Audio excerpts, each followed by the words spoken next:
us start this lecture with a thought process that excess of information degenerates the strength of mind due to the generation of excessive entropy that we all experience in modern world, because we are bombarded with the information. And of course, we are discussing about basically the thermodynamic where entropy comes into play, and it is also true for our life. And if you recall that we were discussing about the Rankine cycle, and rather ideal Rankine cycle, and we discuss in the superheated steam table. And we will be taking an example and then see that how you can solve the problems by using the principle or the analysis procedure we have discussed in the last lecture. And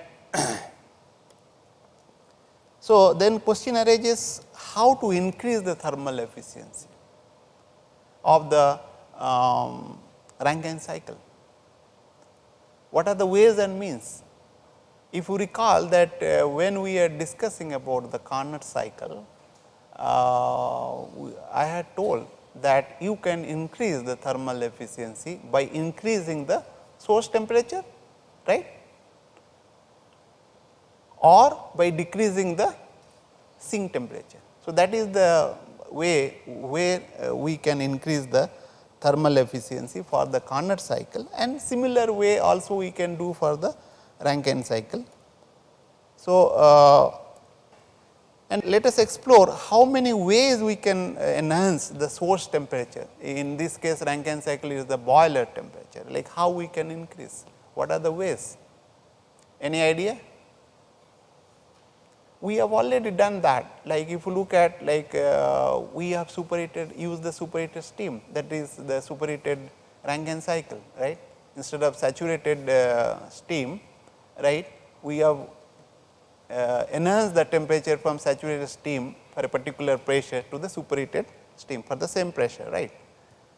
That is one way. We can also increase the what you call the pressure of the heat addition in the boiler, we can increase, right.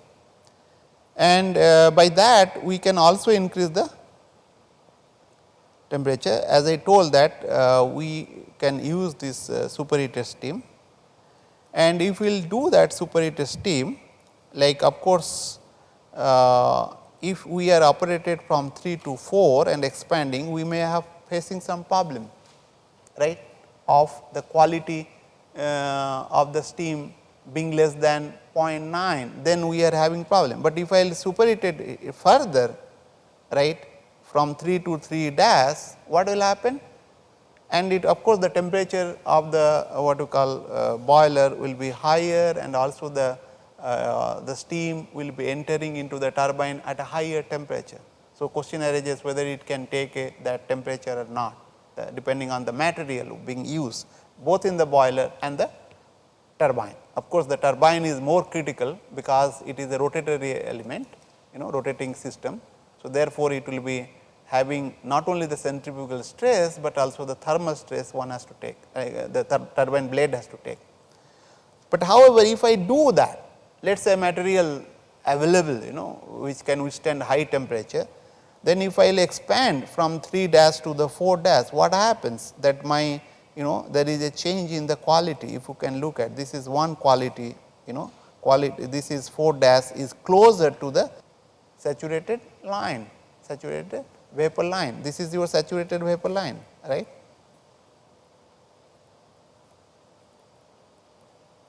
So, therefore, quality will be improved. That means, you are basically winning in the both the side.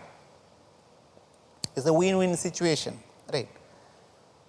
As a result, what happened? The work output has been enhanced. If you look at this portion, the work output, is being enhanced. Apart from this work input, right, that is this portion, right, there is an additional here, there is an increase. Therefore, work output will be getting higher, and thermal efficiency also will be higher, and also the quality problem being solved or being improved, like. And as I told, the quality of steam at 4 dash is greater than the quality at steam at 4 state 4. So, therefore, the quality has also improved. So, question arises, how far we can go on increasing the temperature 4, the maximum temperature 4 state 4 means the maximum temperature, right. There is a limitation of, that is metallurgical limitation,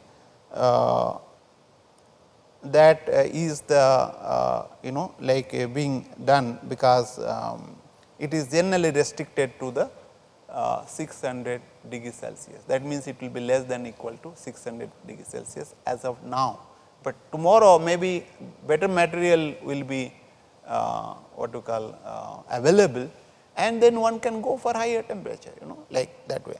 So, and as a result, if the temperature is higher, the source average temperature has been increased, because of you are going for higher temperature T 4.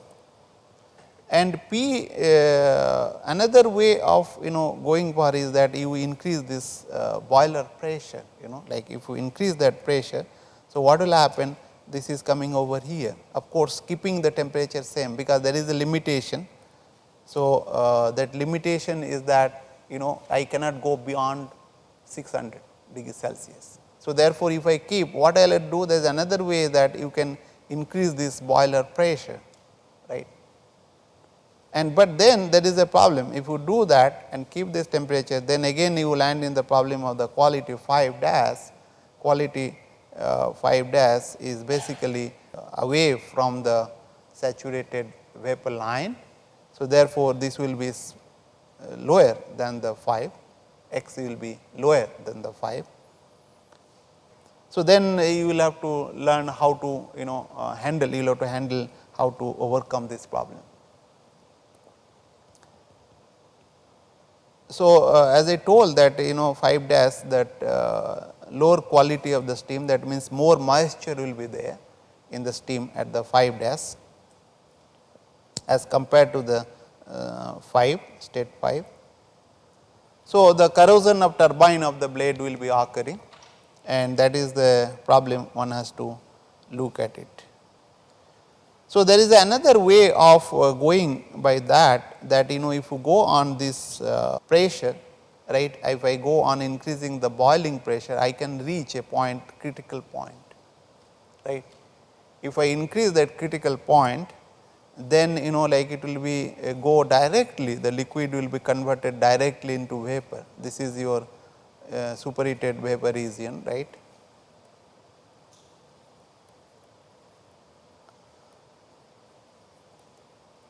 So, that what happened, I can compress this and then go directly into the 0.3 and then expand it, of course, depending on, I can go for a little higher temperature for a particular pressure, if you look at, and that is advantages of using that. Of course, for that you should have a better material and other problems will be there, and this kind of Rankine cycle is known as the supercritical Rankine cycle. Of course, we are considering ideal, therefore, it is a supercritical ideal Rankine cycle, and nowadays the people are using under this condition.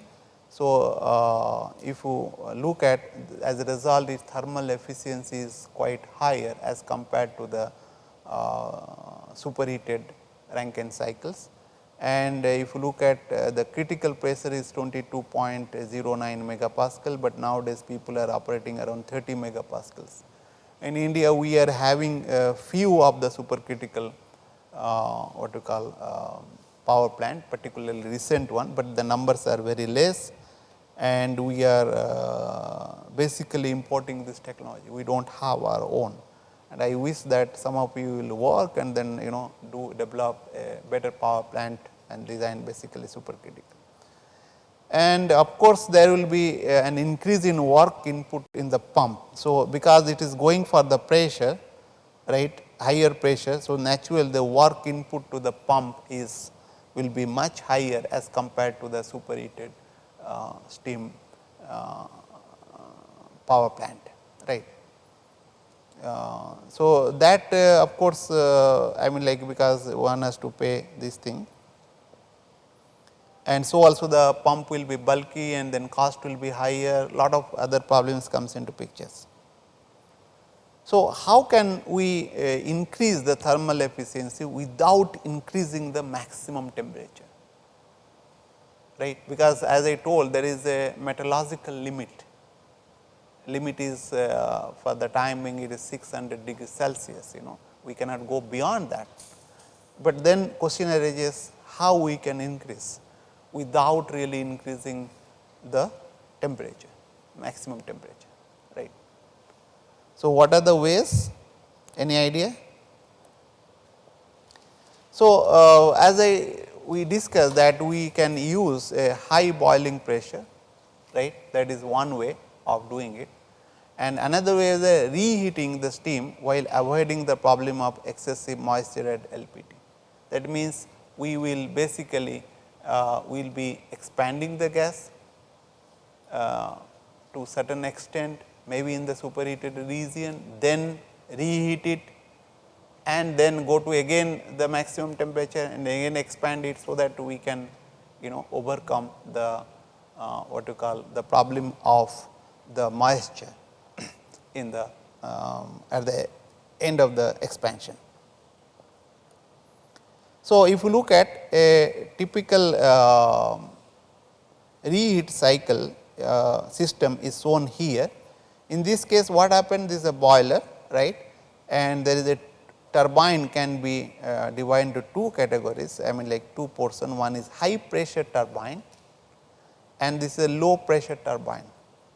So, in the first, what will happen? It will come heat being added in the boiler. It will come to this high pressure turbine, that is 4, and then it will be expanded. Once it is expanded, it will go to boiler again and get heated up and come to the again expanded in a low pressure turbine, and it will go to the condenser, and then after that, of course, it will go to the pump and go back to the boiler, right. So, that is known as reheating.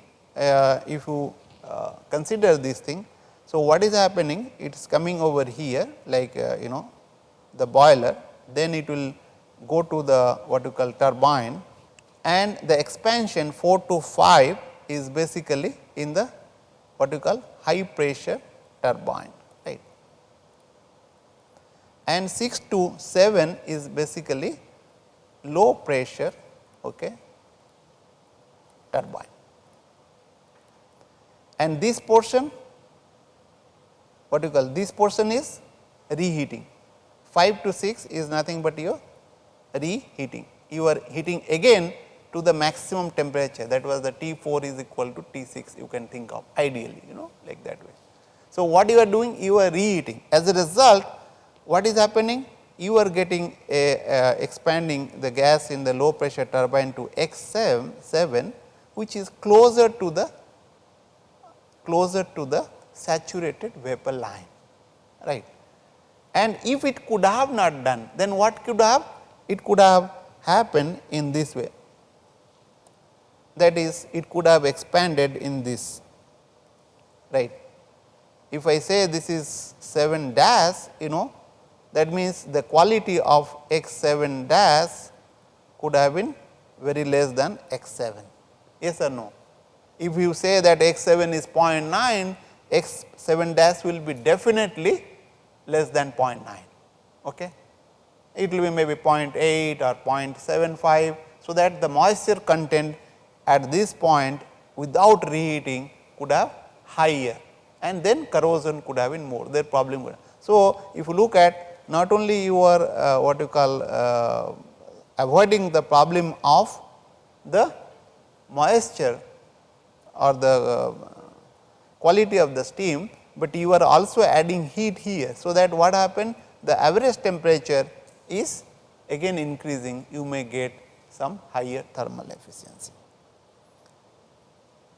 So, we will basically it is a win-win situation, we are getting higher thermal efficiency and higher quality of the steam, right. That means moisture content will be less. So, and let us look at how we can analyze this problem, that is total heat added per unit mass will be equal to Q in, what is that? This is from H4 to S2, this one, right, Q in, and also the heat added here, this is also Q in, H6 minus H5, this is heat added, this portion is heat added, addition, that is from H5, H6 to H5, right. This addition is from here to here, this portion, that is your Q in. And heat rejected as usual, that is Q out is nothing but your H7 minus H1. So, the thermal efficiency you can say that this is Q in minus Q out, right, that will give me the net work output. If you look at this portion will be give me what? Net is equal to W turbine minus W pump, yes or no? Okay. So, that is nothing but your Q in, we have seen H4 minus S2 plus S6 minus H5, of course, this is your nothing but your Q in, and S7 minus H1 is Q out, and divided by the Q in. So, the single reheat system, in modern power plant can enhance the thermal efficiency 4 to 5%, which is a quite a bit. If you like increase your thermal efficiency by 1%, it will be, because the power plant is a very order of megawatt, right. So, therefore, people strive to get even 1%, means they will be very happy, and 4 to 5% is a quite a good consider. So, several stages of reheat system can be used in large power plants. It is not only the one, but several, but of course, it will be having diminishing return later on, like you will use. So, multi-stage kind of reheating cycle, if you look at what will happen, I can reheat here, I will take this here and then reheat here, again go on doing that. So, then what will happen, this average temperature will be go on increasing. So, that it will be temperature will be kind of things.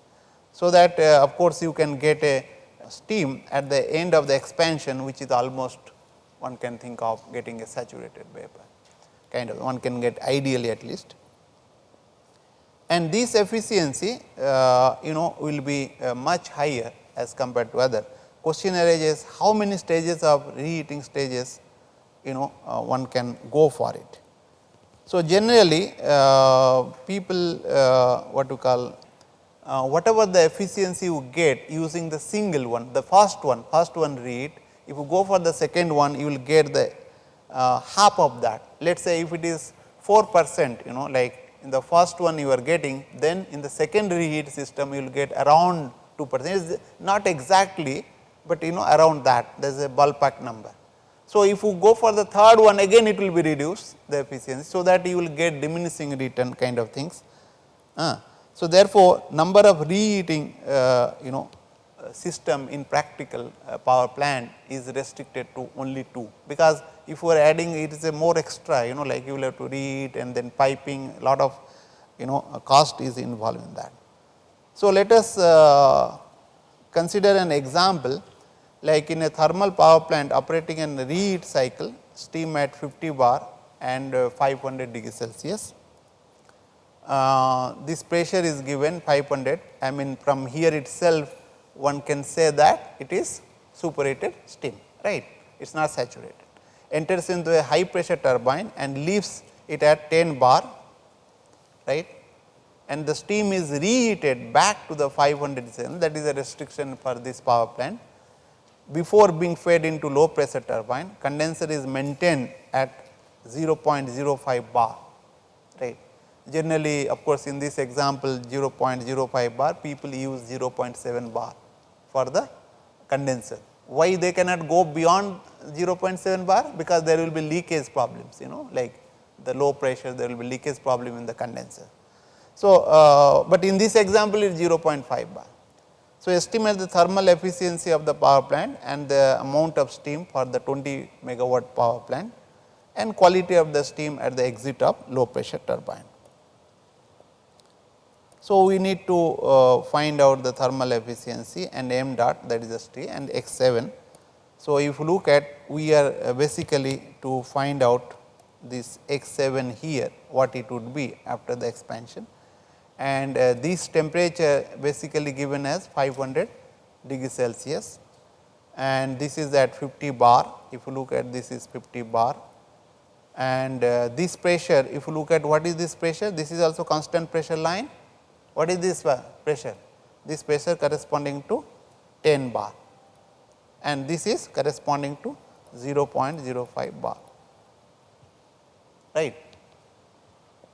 So, we will see that how we can solve this problem, like of course, we need to find out thermal efficiency, and which is basically H 4 S 4 by H 5, that is your turbine work, right. Okay. This is high pressure turbine H 4 to H 5, right. This is your high pressure turbine, yes or no, and S 6 S 7 is your low pressure turbine, work done by the low pressure turbine, and this is H 2 minus H 1 is your pump work, and then Q in is given, basically it is in two cases, one is H 4 minus S 2, this is in input, right, and S 6 minus H 5 here, this portion heat being added, right, Q in. I can say this is Q in boiler and this is reheater, you know. You can distinguish it, okay. It is a boiler first and then again it is going to again going that. So, I need to have, so if you look at, I know this portion, right, the temperature and pressure. So, therefore, I know this H 1 from the what you call superheated steam table. Do I know this enthalpy at the station 6?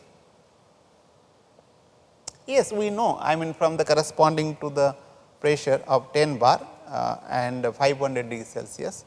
So, superheated steam at 500 bar we can get H 4 and entropy we can get, right. We can also other properties which I have not mentioned here, right. From the saturated steam table at 10 bar, right, we can get all these property Hg, Sg, all those things we can get.